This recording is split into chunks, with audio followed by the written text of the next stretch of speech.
আমি কবি সুকান্ত ভট্টাচার্যের একটি কবিতা পাঠ করছি, ছাড়পত্র। যে শিশু ভূমিষ্ঠ হলো আজ রাত্রে, তার মুখে খবর পেল সে পেয়েছে ছাড়পত্র এক। নতুন বিশ্বের দ্বারে তাই ব্যক্ত করে অধিকার, জন্মমাত্র সুতীব্র চিৎকারে।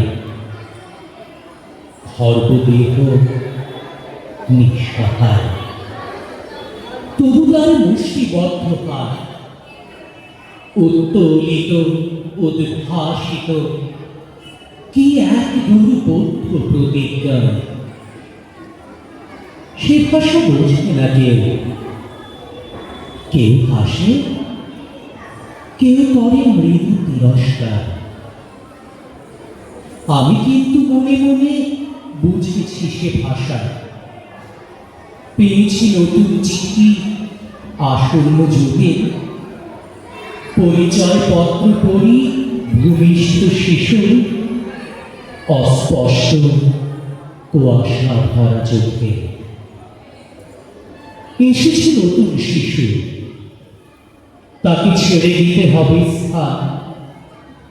জীর্ণ পৃথিবীতে ব্যর্থ মৃত আর ধ্বংসস্তূপ পিঠে চলে যেতে হবে আমাদের, চলে যাব। তবু আজ যতক্ষণ দেহে আছে প্রাণ, প্রাণপণে পৃথিবীর সরাব জঞ্জাল। এই বিশ্বকে এই শিশুর বাসযোগ্য করে যাব আমি। নবজাতকের কাছে এ আমার দৃঢ় অঙ্গীকার। অবশেষে সব কাছে আমার দেহের রক্তে নতুন শিশুকে করে যাব আশীর্বাদ। তারপর হবে ইতিহাস। নমস্কার। অনেক ধন্যবাদ স্বরূপ।